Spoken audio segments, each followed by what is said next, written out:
Okay, so officially welcome to Exploring Tools in the Google Universe today. I can only put my screen and put it up here. We are going to do, like I just mentioned, for everybody who's already on, and for those watching back the recording, we're going to have a fun little interactive session today where we're going to look through the world of Google. Now, some of you have probably used Google in some form or another. It is, I think at this point, it's still about a 94 or 96% usage rate across internet users in Australia.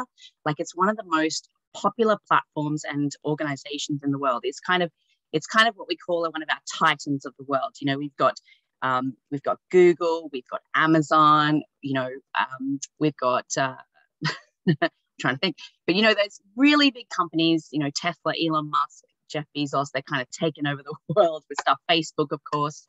And what they're doing is really using the leverage of everything they have to kind of, and Apple, thank you, to really grow a society based on leveraging tech for better human progress, if that's a way to say it. So a lot of these companies, profit is obviously at the core of what they do. But in doing that, they run on this model of offering high value for very little cost, or in Google's case, very free cost, because they earn money in different ways. So when we're using Google, it is important to, on the very, very set out to understand that Google earns money through advertising. Okay, that is the main way Google earns money. Now, in the last few years, it has branched out and it does hardware, it does phones, it does laptops, it does, tech that can be bought, products and services can be bought, Google Assist and all that kind of thing. So it is earning money in different ways now because it's kind of diversifying. But from Google search, which was born a very, decades ago to help people find all these new websites across, the World Wide Web. It's kind of grown on the idea that, information should be freely available. That's kind of the core motto of Google. Now, in order to do the advertising it does, it very much uses the data that it shares and also collects in helping advertisers understand how to advertise, how to place ads. So Google is currently going through a bit of a teething phase where all these other, what we call internet browsers, so Google Chrome, which is the browser you open up, like, Internet Explorer was one of the first, we've got Edge, we've got Firefox, we've got DuckDuckGo, we've got a whole bunch of different programs we can use to actually search the web. Google Chrome is kind of the last frontiers that are sort of like, we collect so much information on people who use our browser and our tools because that is how we leverage to make money. So a lot of the other browsers, I won't lie, I would use Google Chrome and the Google tools as a free version to get me started. But once you're very comfortable with functions and making a bit of money, I would be then progressing to paid tools that probably offer a little bit more privacy and security and things like that. So I'm not saying it's not private. I'm not saying it's not secure. I'm just saying that Google has been had a running commentary over the decades of just how much information it collects, and it made the comment at one point that it has a piece of information of every human on the planet, which is a bit of a weird thing to say. All right, we're going to move forward now. So we're going to cover a few different categories today for exploring tools. And but first, I really want to know is,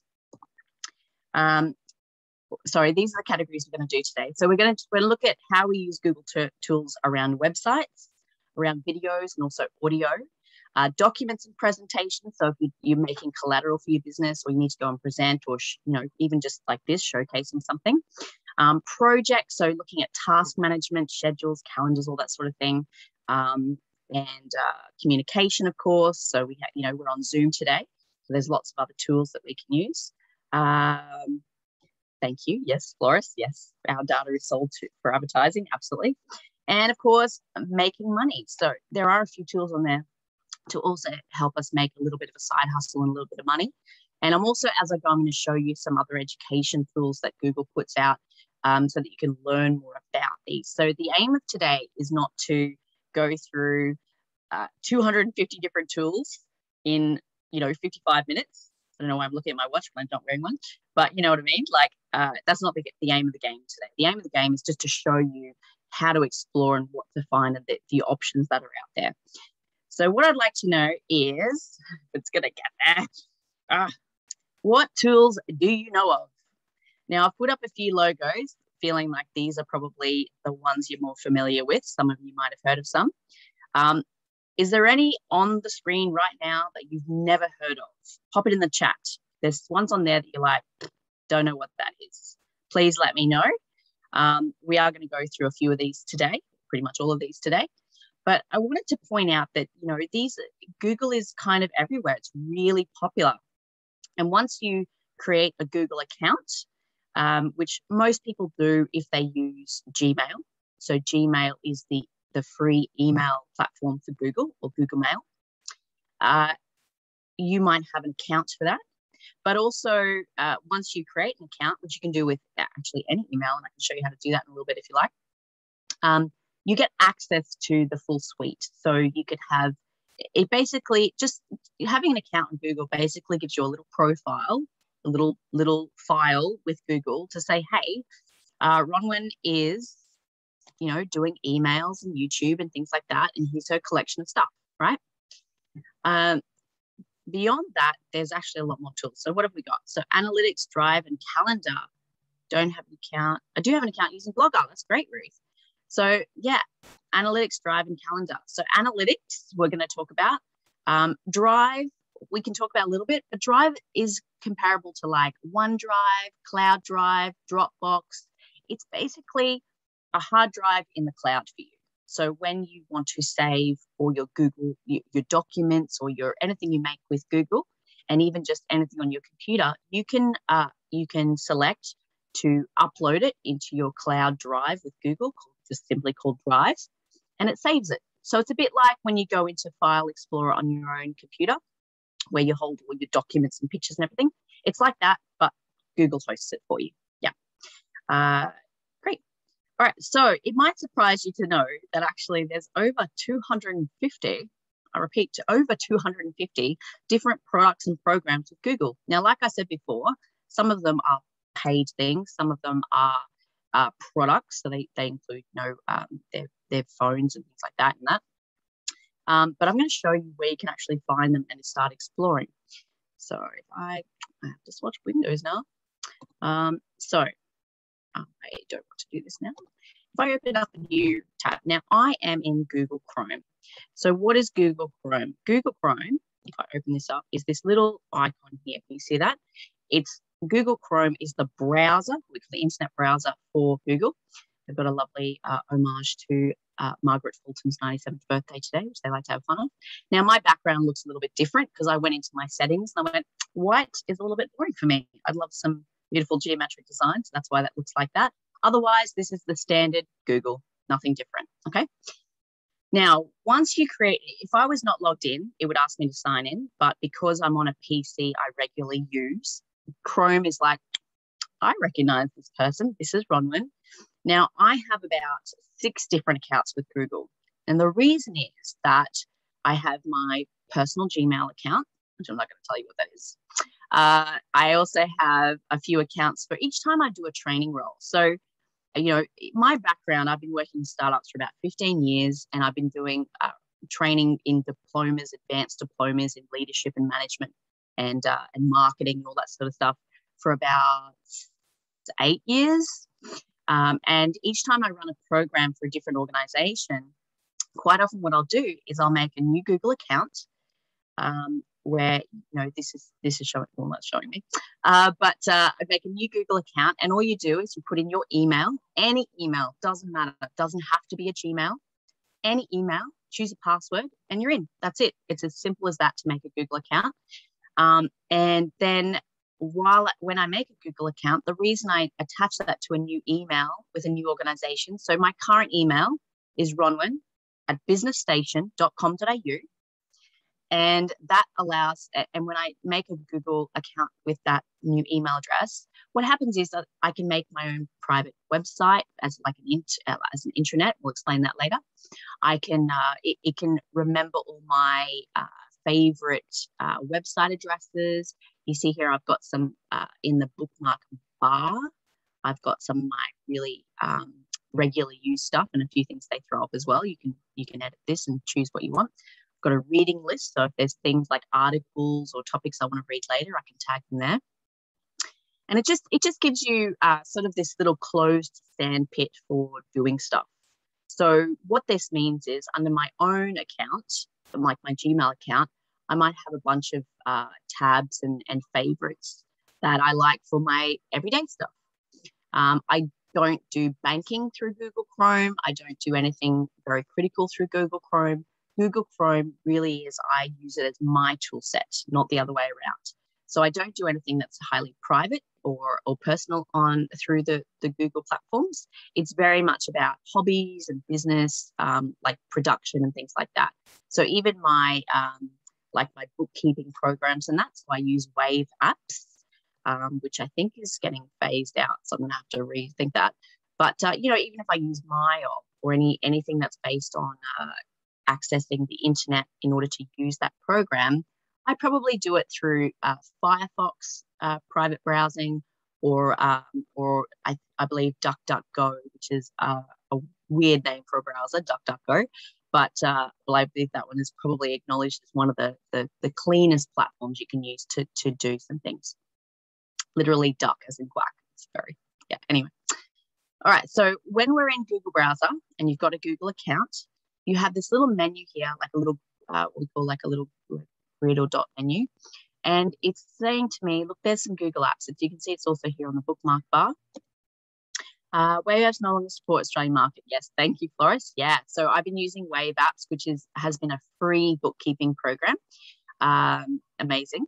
But I'm not recommending that today because they are phasing it out in Australia. So there's other ones. There's Sage Accounting, which is Australian, MyOp's Australian. There's a bunch that you can look at. And that is a different webinar you can do with Kelby and some of the other amazing consultants. So we'll talk about that later. We're not going to talk about bookkeeping today. I wouldn't use bookkeeping from Google anyway. So, all right, so let's explore. So everyone sees that, Google Apps. I'm going to click on that. And it starts to give me like the most common things. So let's have a look at what we've got there. We've got search, which is what we're on now, pretty much, Google search. I can have a look at my account profile. So this is in my account profile for Google Chrome and across the Google universe. I can check my email accounts. I can check my settings for privacy and notifications and just all the things to do with me, all the apps I use and things like that. You guys might be familiar with Maps. Maps, a lot of people use Maps maybe even on their phones to get, like as a GPS, to get directions from place to place. It has some mixed reviews, but generally is pretty good, especially, I know not all of you are in a metropolitan area today, but in metropolitan areas, they're not too bad. It's sort of when you phase in and out of internet reception and data reception, it starts to get a little funny. Google Play is where you can actually get third-party apps. So say I was looking for an app on my phone to do goal setting, or maybe one of the ATO apps to keep track of my receipts for tax or whatever. They've got some wonderful apps. You can go into Google Play, which also is on any Android phone. So if you have a phone, like a Samsung phone or any phone that uses Android as an operating system, like a operating program, you'll have a lot of this stuff also built in because that's a Google product. All right, we've got a few things there, calendar, blah, blah, blah, a lot of the main products. We're going to talk about some of those today. And then we get to the end and we see more from Google. And this is what I'm really wanting to look at. So I'm going to click more from Google. And here we are. Now they've cleaned this up. They've made it a bit more flash in the pan. But at the end of the day, I'm going to go to browser products, which is going to take me to the end of this. So it's saying, yes, we're safer. So you can see they're really hitting it at the moment. Like, we're definitely safe. It's okay. How to do email, browse, search. Now, look, I won't lie to you. Cybersecurity is a super important topic. We're not going to talk about it today, more than just what we talk about with general privacy and things like that. But I will say, when you get the opportunity, to learn a bit more about cybersecurity, please do so. If you're running a small business, it's really essential. Cybersecurity is a topic where we kind of look at, okay, how do we make our computers more secure? How do we make our information more private? If we're collecting information about other people, like, customers, how do we make that in a way that is going to kept safe from people wanting to borrow and steal that?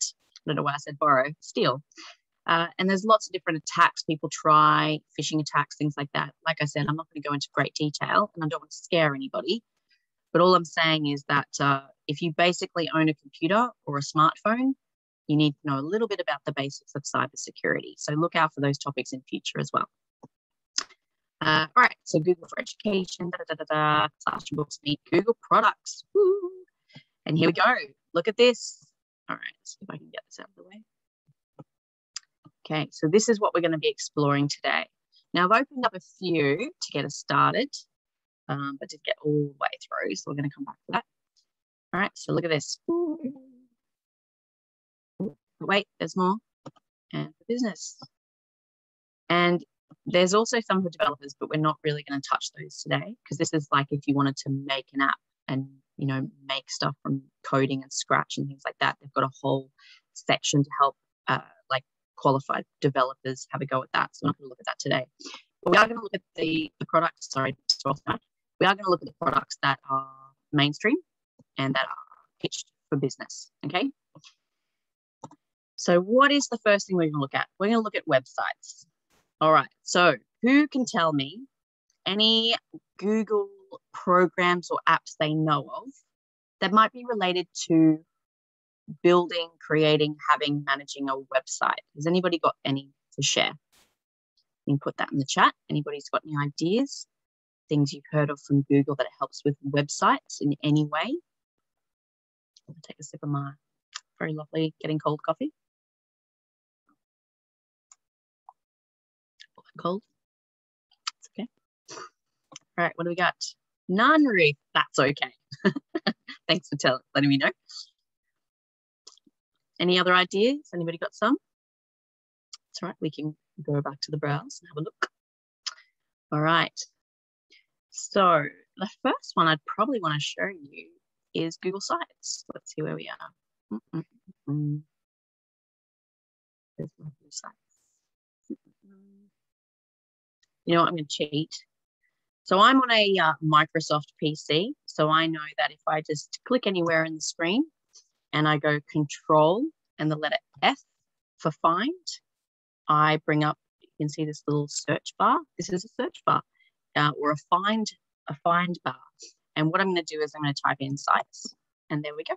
So it shows me sites.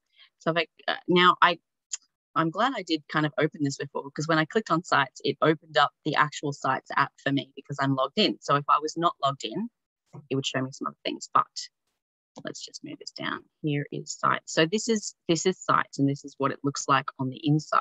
So I don't have the kind of Google pitch for what sites is about, but I'm going to show you literally. Who here has a website? Do you want to try maybe raising your hands?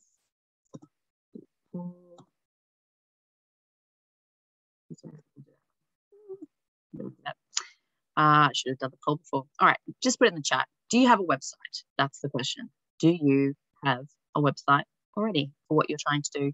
Now, one of you said you were a startup, so maybe not at this point. I've got several websites, all need a bit of tweaking. That's the nature of professionals of any kind. Mechanics always have bad cars. Doctors don't eat well enough, as it goes. No? All right, so let's check out sites.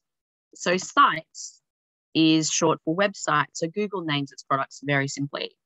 So what I can do is literally build a website using Google for free. Now, I don't know many people who actually use this for like a public website, but you can. You can. So the basics of a website, just to give you a bit of context, your website is a virtual thing, And what I mean by that is it's one of the original things that would sit in a cloud.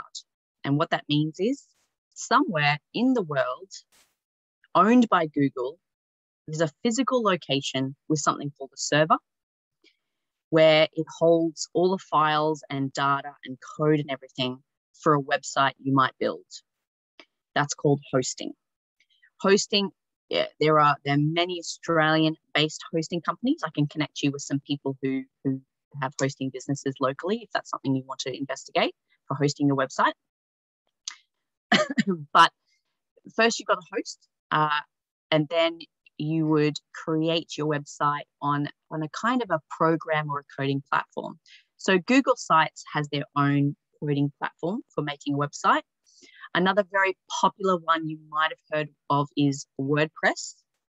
WordPress was what we call an open source platform. That meant that people made the code and then offered it up for free as a community. That's what open source means. And WordPress accounts for still about a third of the websites you visit. So say if I open up 10 websites, probably 3 or 4 of them are built on WordPress, and I can show you how to check that. It's not very interesting or relevant at this point. But once you've got that code in, then you build it, right? So I can literally, I've got an intranet, which I'm not going to show you. This one was probably an example I started. So, but we would just say start a new site. Now, you wouldn't start with blank. You would start with some sort of what we call a template, all right? And there's a template gallery. There's a lot more templates you can use, small business, and these look quite nice, yeah? Now, if I was in a different Google account right now, I probably could show you a couple of different websites that I've built. The main reason I use a website was something I mentioned before called an intranet. So you're used to the word internet, which means between. So going a website to another website, like publicly available and all the rest. Yes, Google does offer domains. We can have a look at that in a sec. A good question. So once you have hosting and you build a little website, then you get a domain. So say I was like, I don't know, this one looks pretty typical for most. It's like, I'm thinking about it. And it's going to go into the building editing mode. So what I was saying is I use it for an internet. Now the reason, and that was literally the site I had built in the background there, which I'm not going to show you because it shows all my business information for my own business in training. So it is kind of for those of you who aren't familiar with websites, this is actually quite a typical layout for what we call a drag and drop type website. Can you use these free templates to build landing pages for specific offers? Essentially just one-page website. Kaloon, yes, I would think you would be absolutely fine to use these as landing pages. Yeah. So for those of you who don't know the difference between a website and a landing page is a one-page website, which could be super long, where essentially you just have one message or one offer, one sales pitch or one thing you want to tell people about. And the reason you send them to a landing page is so that they don't get distracted by this stuff, which is menus and that. So if you wanted to make this into a landing page, essentially what you'd need to do is get rid of the menu, which you could probably do really by just not having it, like you just go to pages and you just delete all the other pages, right? And then you go through and pick your pitch, and then you'd have to have a button. You're going to drag it over, insert, here we go, my button, and then you put a link. I should use Business Station, but anyway, this is my button, and I can say where I want it to go and all the rest. So it's really as easy as that. So a couple of questions. So can I do a domain? Yes. When you go to publish, you get a few options with that. But also, if we go back to Google Explore, I'll show you where domains are. Right.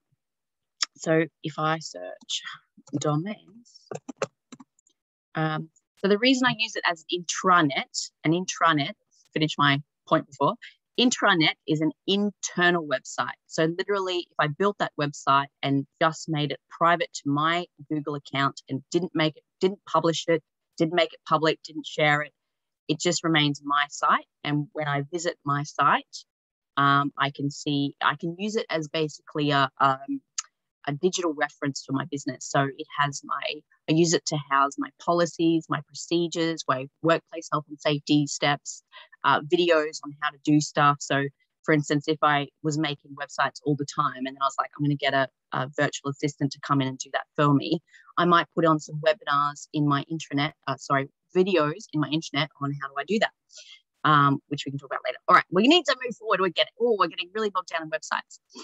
But yeah, so here's Google Domains, and you can check that out. They do some hosting. Hopefully it's not going to be logged in. Yeah. So you can search for a domain. So say it was free my play. Let's check out what domain endings it has.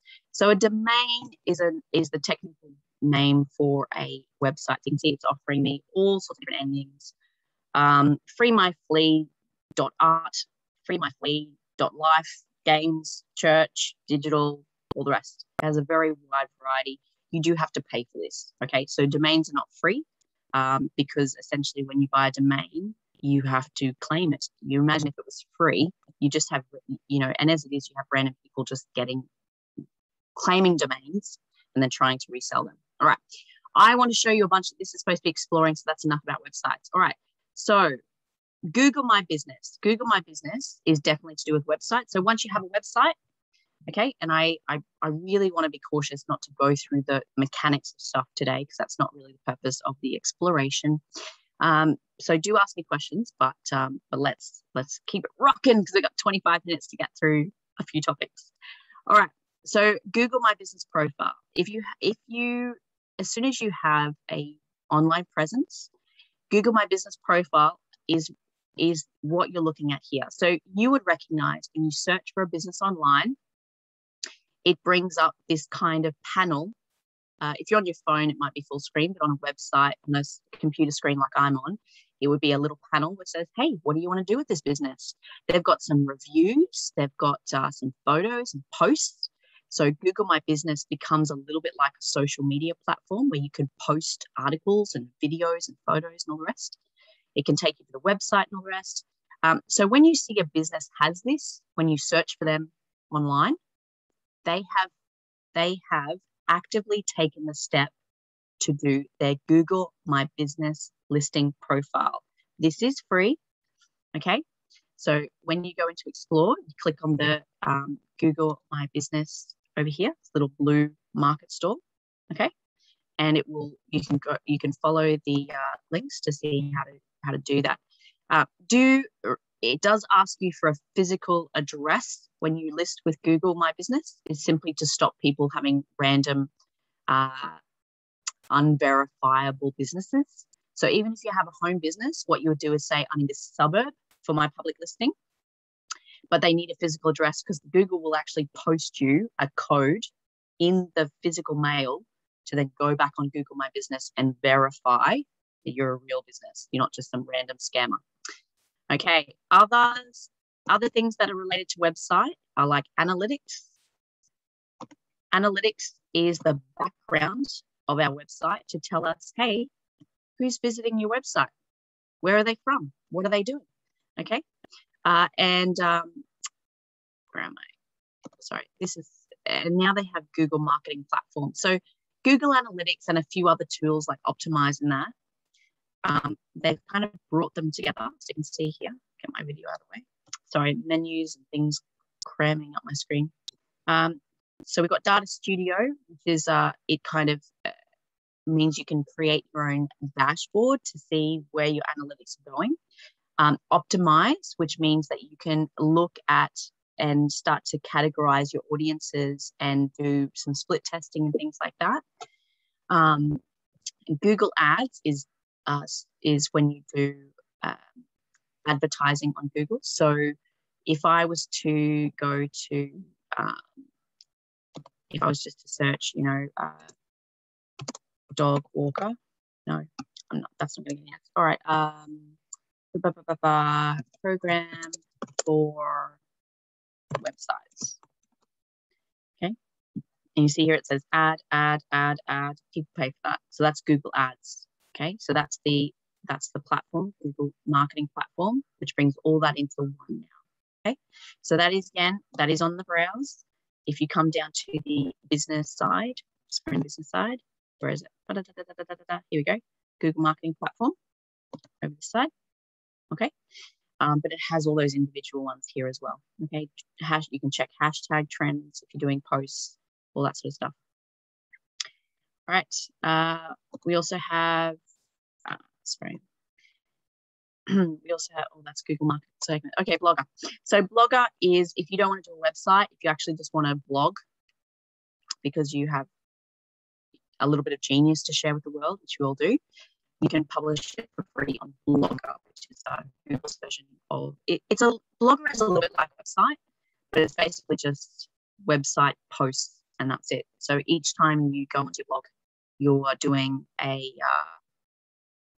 article or a short thing, a short blurb, and you get a free domain, but it will have blogspot.com at the end. So usually it'd be like Rhonwyn.blogspot.com or Rhonwynspets.blogspot.com.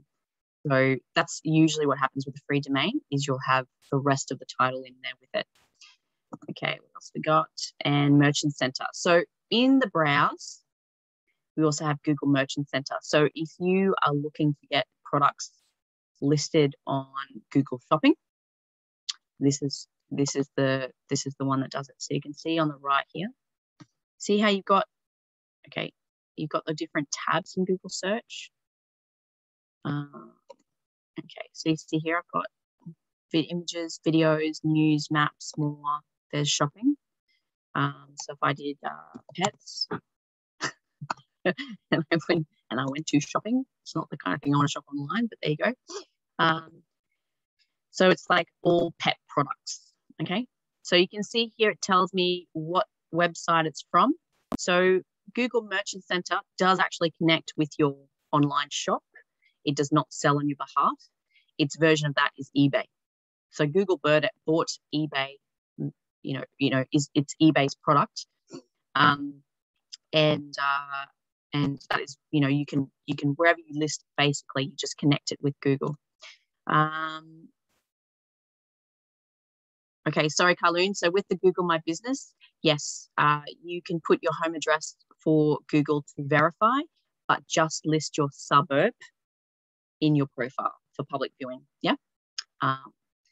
So you'll see that where some businesses are home businesses. So if you know of a home business in your area, you could try searching them on Google and see what comes up as their address.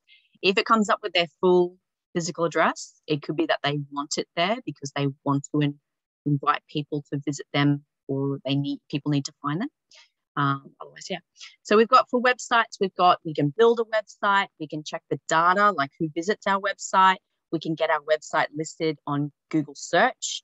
We can also even just do a blogging website, right? So there's lots of different options for websites. Now let's go to videos. Who here loves videos? It is the thing to do these days. Let's be honest. Where am I? The number one search engine, pretty much after Google, is YouTube. Did anyone know that? Because everybody, this is the information age and the entertainment age. Everyone just wants to know how to do stuff.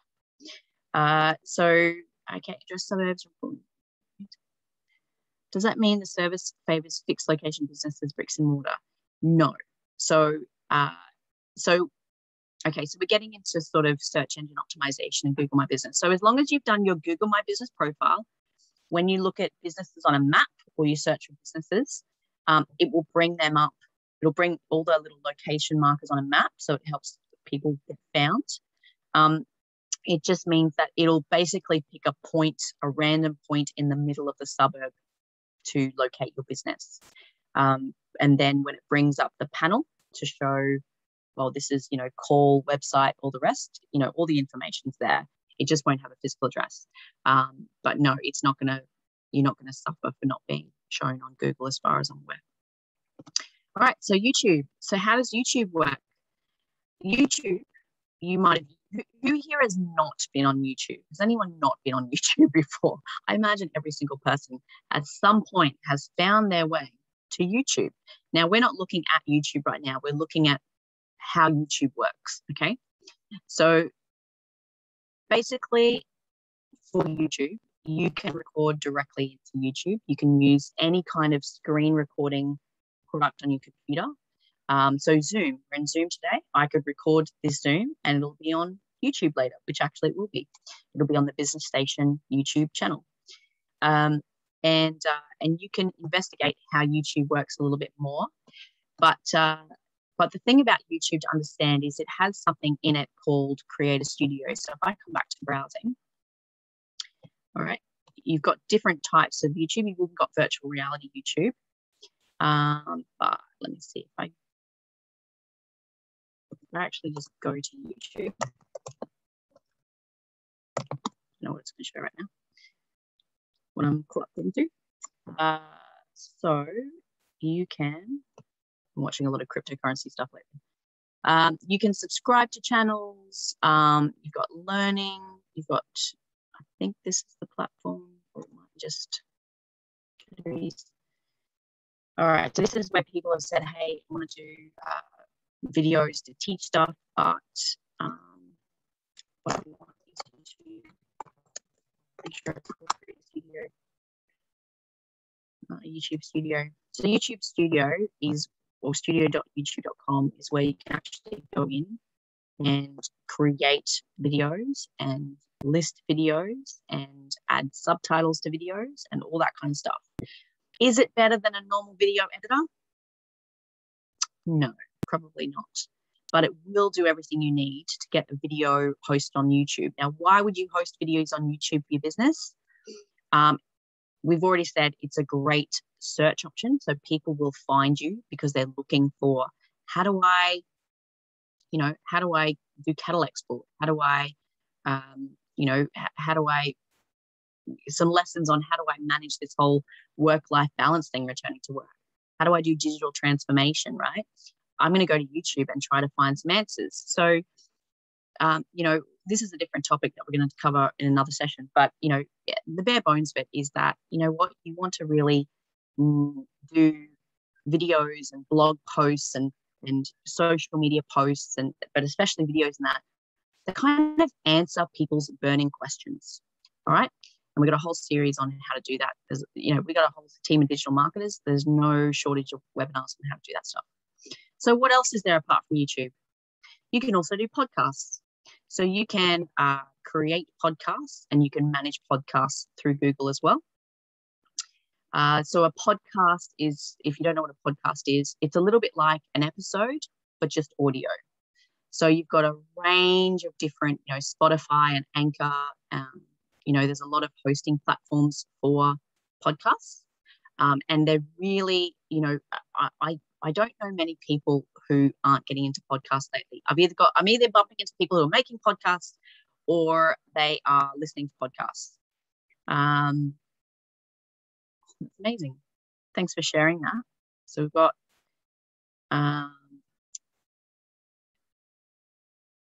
got some real Florence just shared an article about lifting some patronage to a site through YouTube. Sorry, I'm still kind of focused. I've got like 10 minutes. All right.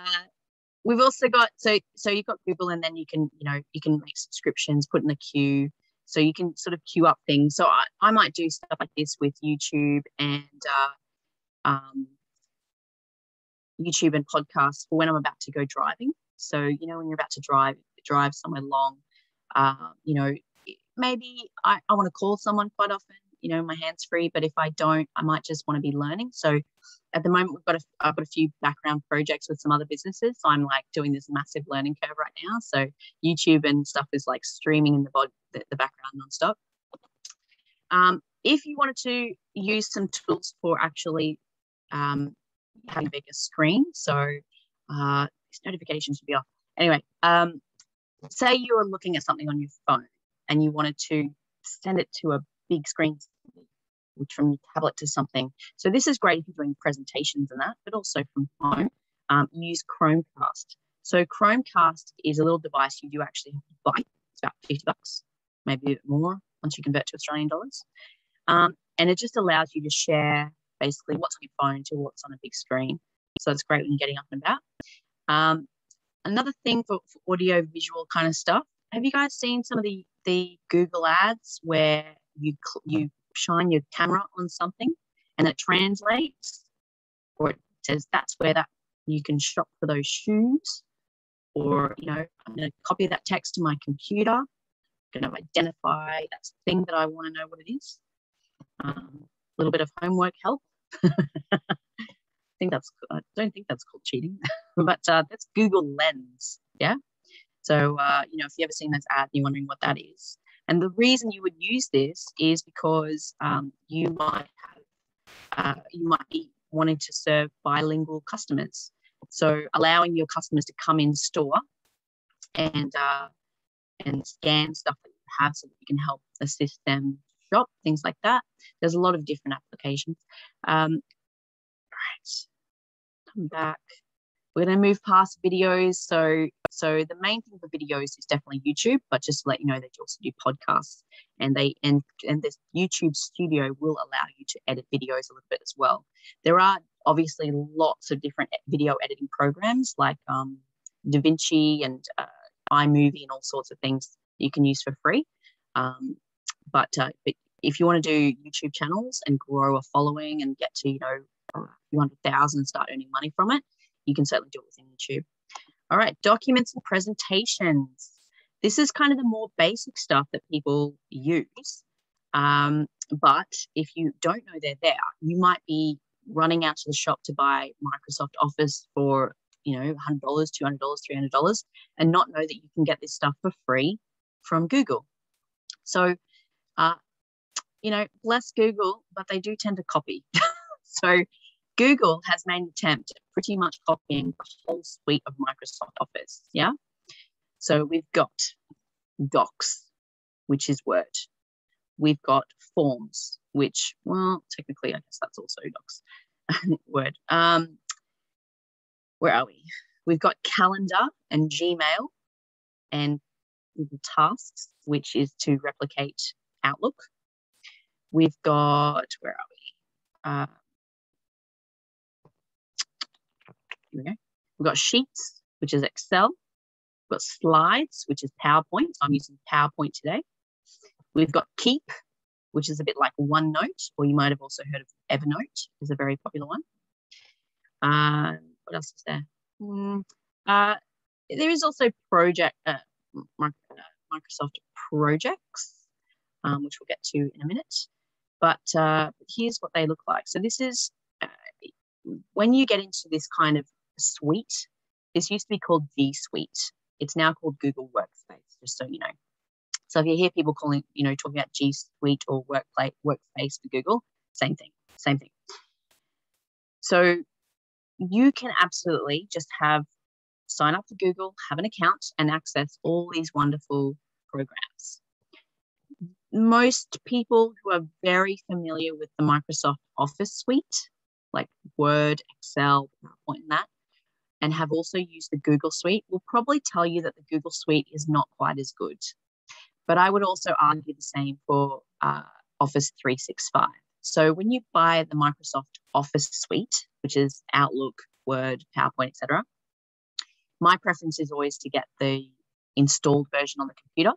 That means you pay one fee, there's no ongoing subscription, and you have full functionality. It works offline, all the rest. A lot of people opt to do Office 365. I tell you who's winning with that, and that is Microsoft, because then you're on a subscription model where you're paying out all the time, and you have to have good internet in order to access your stuff. So you can work offline, but I tell you what, I've been called out a couple of times, and you're going to have the same thing with the Google suite of programs here. So you can use these programs to create, to edit, to publish, I guess, to print. But at the end of the day, you probably will have some uploading and downloading across your internet data to fully manage these programs, because they are all online. Okay. So Docs is for creating documents. So what do I mean by that? I mean letters. I mean, they've got a wonderful suite of templates. You can, share access. One of the great things about the Google Suite is that it's good for collaboration. So if you have a document that you're working on or an Excel sheet that you're working on with someone else that you are not next to, or they're on a different computer, you can actually invite them to edit on it, right? So we've got the sheets. When you get into Google Workspace, it's kind of the same product, but the difference in using Google Workspace is really when you've got a team of people, because Google Workspace allows you to have more administrative controls and a dashboard, and you can kind of say this person can have access to this, and this person can or can't have access to this, and you can tag people and you can communicate with people through there. So it does give you some more functionality if you are using it for business and you want to include a lot of people sharing the same documents and workload. But otherwise, you can totally get away with the free version. Okay, so can I show you? I'll tell you one hack that I use with the Google Suite. I actually prefer Microsoft templates. So what I'm going to do is go to templates, Microsoft. Did I type that right? Okay, templates.office.com. So say you're doing a resume or a role description, a budget. Okay, let's use the resume as an example. There's a whole bunch of beautiful resume designs. Now, this is not going to compare with something like Canva, but I'll tell you what, I would prefer to build a word process document in Word or Docs than Canva. Canva, which if you don't know what Canva is, it's like a graphic design DIY program, which is very popular at the moment. Like it's an amazing program. But say I wanted to build a resume or something like, or a proposal or something like that, I would hit Microsoft templates before Canva every day of the week, because Canva looks pretty, but you kind of get limited in editing. So at the moment, I'm reviewing a white paper for someone, which is basically a business case for something, and they've built it in Canva, and I literally have to log into their Canva in order to edit it, and it's clunky, and the word, it's left. So what I would do is I'd find one I like. So say I like this resume, and what you do is make sure it's a free one. Okay, it's free, so I just download it. So I'm going to download it to my computer, and then what I do is I come into Docs, and I basically just upload it into Docs. Now I'm just going to go to my personal Docs, so I don't know what it's going to show you. But you see, I've already uploaded a few resumes. So you basically just, I think you can basically just drag it in, to be honest. But you would just go and find it in your, I'm not going to show my file explorer, but you go and find it in your files on your downloads in your computer, and you can upload it into Google Docs, and you can use the Microsoft templates in Google Docs. What other things we got here? So this is Workspace. So it's, like I said, it's all about collaboration. Okay, there's a view of Gmail, which also has these added things like chat and rooms and meet, which we're going to talk about next in communication. Any questions on any of that? Canva creates images, not documents. Yeah, that's right. So Florist is sharing that Canva is not always user-friendly for some of those programs that recruiters use as an example. You can read his chat. We've only got a few minutes left. All right. So projects. So what kind of programs do we use for projects? Well, let's go back to browse. Okay, so when you run a project, which you're going to do a lot in business, because project management, I liken project management to running a business, or running a business like project management, because in project management, as in doing the process of project management, what you're essentially doing is coming up with a plan, a budget. Is this lined up with our long-term goals and our short-term goals? Who is going to work on the project? What are they doing? What resources do we have? What budget do we have? What obstacles and risks are we going to come up against? Like, if you follow the process of actually mapping out the feasibility of a project or project management, which is a different topic, it's the same as getting started in a business. It's the same process. So there's certain programs that can help us do better at project management.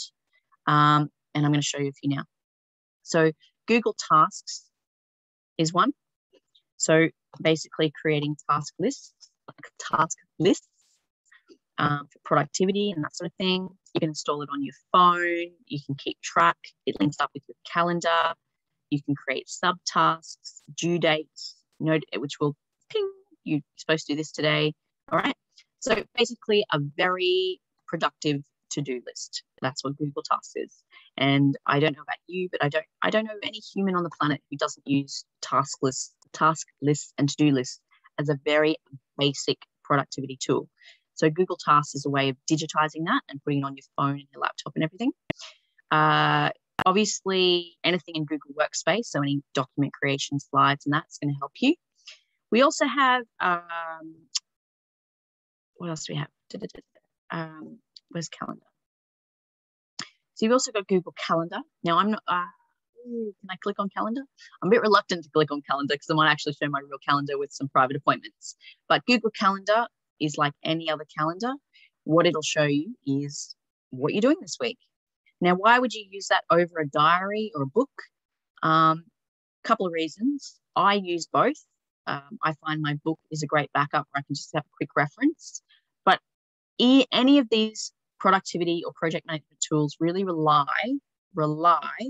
on the user. So if you don't put appointments in your calendar, it's like that does not exist in your world if you rely on your calendar.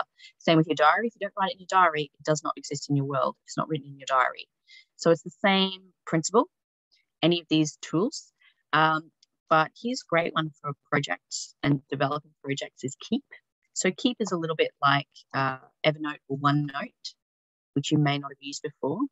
What it is like, say you had a scrapbook, like a digital scrapbook, and you were like, okay, I'm going to put a to-do list in there, a shopping list, a call list. Here's a great image I want to save for later. You can kind of, it's like, imagine if you did like a board or a scrapbook where you were collecting lots of different pieces of information to complete a vision or an image of what you're going to do. This is what it's for. So you can change all your handwritten things into digital things. You can have voice messages. Yep. You can save videos. You can clips. You can put all your links. So if you do a bit of research, you can put the links in there. It's just an amazing little app, and it takes some getting used to because it's probably not like other things you've used before, but it's a great little note taker. So Keep is also good for projects like writing a book, developing an online program, developing a new product or a new service, keeping it all in one place. So for instance, I might be on my way somewhere, and I've got a great, as you do, you're walking and you're thinking, you get a great idea, but I'm like, I'm not going to sit there and type it out. So I might just record a little voice message. Yeah. All that sort of stuff. And the great thing of having this kind of stuff on your phone is that your phone, if it's a smartphone, has a speech to text option, which granted depends on a little bit of the clarity of your accent because it's built on like an American accent. So you have to talk kind of slowly and clearly for it to understand your voice, and it gets better over time. Those speech to text apps do get better over time, but they are amazing at making things go a little faster. Other project management. We are just going to finish up soon. So other project management tools, we might come back to that because I want to move to communication. So communication, there's some great tools in Google that Google has been offering up for free with not much attention. So you've got email, of course.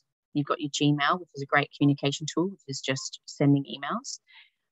You've also got, where are we? You've got Google Chat, which you saw was pegged inside the email. You've got Duo, which is like one-to-one appointments, like live video appointments. You've got Meet, which is more like Zoom. I'm getting that right way around. You've also got Hangouts, which is kind of like a room. You can go and meet in the room and chat in the room. It's kind of like a channel.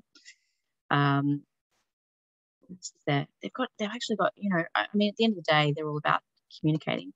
Messages. Clearly, I'm not clicking on all of these right now because we're kind of out of time. I'm sorry, we got a bit got into a little bit of websites and other things. Other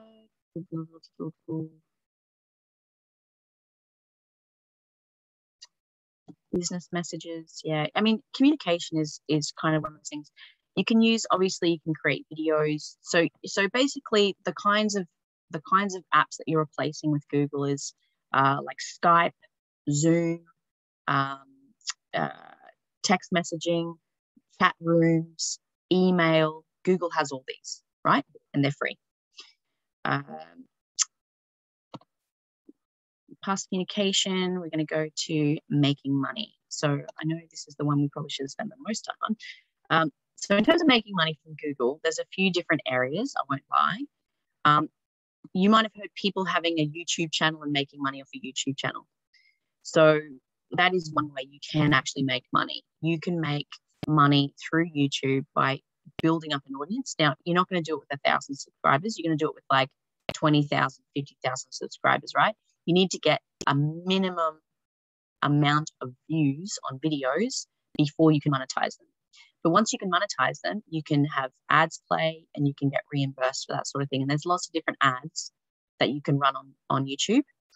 And from the user, the business perspective, you can actually advertise on YouTube. So if you get a video ad together, now I'm going to run a different workshop on how to do video ads if you don't want to get in front of the camera, which a lot of us don't. Like I'm kind of comfortable with it in this setting, but would I want to do a video ad broadcast to a mass market? I don't know. Maybe not. How's my hair? But you know, there's lots of different videos you can do without actually stepping in front of the camera. So you can actually still create like a 15-second or a 5-second YouTube video. And there's different ways that you pay for that and different models of advertising on YouTube, which you can investigate a little bit more on your own. So that's one way to both sell on YouTube and monetize if you're sharing your own videos and to get paid for it. The same thing goes with podcasts. Podcasts are a little bit harder. You kind of need to have advertisers built in, like as in invite people to advertise in the podcast once you've got a very big following. So it's a little bit harder on podcasts. It's not as popular. Other things you can do, and you can build a whole monetized business model as a side hustle. Now, what do I mean by that? So today we looked at Google Sites. We looked at, you can build your own website, and from your website you can sell ads. So where is AdSense? So AdSense is where we actually put a little placeholder in our own website to show other people's ads. This was a huge business model back in the early 2000s where businesses were going, oh, I could actually just have a domain and a basic website that links to other people's stuff.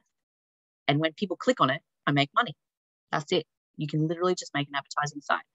And you know how I mentioned before that people kind of, they claim domain names like website addresses, right? So I might look up teaching.com, websites.com, like really basic websites that people obviously want to use. You'll get these, I don't really like the term business model. I prefer the term scam, but reality is it's legitimate that they can claim that domain name and they'll often use that kind of website showcase where it's just like links, paid links, paid links, paid links. And then at the top says, buy this domain. So it's basically they've basically just claimed and parked that domain, and they're making money from people visiting it and clicking out to other things until someone actually wants to buy that domain from them. Now, how much does it cost to buy a domain that someone's already claimed and they're trying to sell? It varies a lot. I've seen anything from a couple of $100s up to like $50,000. So obviously, there was an instance of this where I think when McDonald's first wanted to go online in Australia, someone else had already claimed the McDonald's website address, the .com.au website address, because they had a sandwich franchise, and so they had to buy it from them. There's a few instances like that, and this is why people twigged onto it, like, oh, you mean I could claim the website address that people want and then charge them exorbitant fees to take it back? Yeah, you can. Which is why you should always, when you get your domain name, make sure you always pay the renewal on time, because you can also have people queued up to have it after you if you don't renew it. Beyond that, I just want to show you a couple of things that I think are also important to know about Google very quickly. I know we're a little bit over time. So this is developers, which is web, Google, developers.google.com/web. So I don't think there's any developers here, but they have a whole suite of training. So if you wanted to actually get into digital skills significantly, and you want to learn from Google, this is how you can learn the real back end kind of stuff. But they also have something called Digital Garage. So this is not in conflict with the digital solutions program in any way, because this will add on to your learning. You can learn about data, digital marketing, all sorts of things. You just basically choose some skills, how websites work, how to use online strategies, long-term social media plans. You can learn these as online programs, online training for free, but you can also get certified by Google as little kind of, I don't know if micro credentials is the right word, but it's kind of like micro badges or micro credentials from Google, that they can give you some certification and things like that. So this is Digital Garage. Now, I wouldn't have thought Digital Garage is what it is, but that's what it is. I imagine because Google started out someone's garage, maybe that's a little bit of a throwback. All right, that is all I really wanted to show you today. I mostly just wanted to open up your curiosity into understanding more about the Google universe. Scroll so quickly. You also, we haven't touched on online courses today, but Google also has Google Classroom, which is a kind of a learning management system, and it kind of links to their G Suite workspace and Meet and things like that. So if you're interested in doing online courses, you might also investigate that. And they have a whole bunch of things. So I invite you. So again, all you do is you come into really any browser. So if I went into a different browser, all I do is type google.com.au, okay? And it brings you to the main page. It's just going to show you the same page again. And then we come to the menu for apps, and you just keep scrolling down until you get more from Google. And this is where this page was, okay? Now, last but not least, I just want to remind you that if you have not actually signed up for the Digital Solutions program, it is super cheap. It's $44. It's funded by the Australian government. And we have the Business Station, who I'm part of, has the contract to deliver in Queensland, Northern Territory, and Western Australia, the best states, let's be honest. We have huge amounts of innovation. Queensland has a massive amount of small businesses because we you know what, we don't worry about it. We just get started and we get on with it, don't we? So, but I think, there's a real brewing industry of small business. And this program is really, the point of this program is to help you be more digital. So this has been one of the topics. There's lots of other topics. Social media is always in demand. As small businesses, we are under such big pressure to do social media. Facebook, Instagram, Tumblr, I was about to say Tinder, not right. TikTok, and using all the full functionalities of those programs too. So not just, you can learn not just about how to make a profile in social media, but, how do I actually use this? How do I tag an Instagram post so someone can click on it and directly buy my product?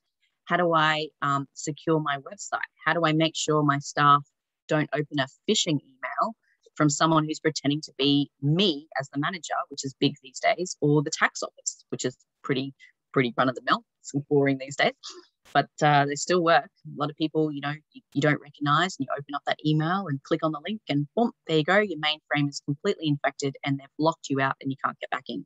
Scary stuff. But the point is to get some knowledge on it and how to do it. Website and selling online. So going through how to build a website. I'm going to do a session in a few weeks about how to build a DIY website. We're not going to do it on Google, although I might show you a few different platforms, but you could literally follow along and build a basic website with me. And of course, just other small business tools like accounting and bookkeeping and time management and all sorts of things. So if that interests you, you can go to www.businessstation.link/register. Okay, so businessstation.link/register. And you do have to just fit the criteria. So you have to have an ABN already. So if you're just getting started, you still have to do that. Don't rush into getting an ABN. It is linked to the owning structure of your business. So do decide first if you're going to be a sole trader, company, trust, whatever you're doing. But once you've got that, you've got your ABN, you can register for the program. Make sure you have fewer than 20 full-time equivalent staff members. And you're a small business, you're not turning over 50 million, you're turning over, I don't know, 1 million, 10,000, 5,000, whatever, 0, doesn't matter. Okay. And like I said, $44. And what you get is you get 3 hours of one-to-one mentoring. So you could even book with me, Rhonwyn Learner, and we can have a one-to-one together to work out what you're doing and where you're going. And then you have more workshops and webinars like this. So you can, but the difference is I might say to you, hey, Flores, like I really think where you're at, you need to work on your search engine optimization. So I'm going to send you off to some webinars with Joff or Victoria or Sarah to go learn about that and learn the basics. And then once you're done, we'll put you one-to-one with me or one of them to make sure you've absolutely learned it and you're getting on top of it. So if this program interests you, businessstation.link/register, or if you just go to businessstation.com.au, you can find it there as well. All right, before you go, if you're still with me, I would really love you to just quickly leave a comment in the chat about your favorite thing from today, anything you learned that you really loved, or also any feedback from me as your presenter. If there's anything that you would think I could change in the future or do better next time, apart from going a little faster. Probably for the amount of programs I could show you, it probably could be 2 or 3 hours really. But any topics or any kind of functions or tools that you think, oh, I really would have liked you to go through that today. So I'm going to stop recording, but I'll leave it open. I'll leave the chat open. And so any other questions or anything, comments you want to give, you can do that now. All right. Otherwise, I've been Rhonwyn Leonard for Business Station for the Digital Solutions program. I hope you really got some good use out of today, and I'll see you in the next one. Thank you.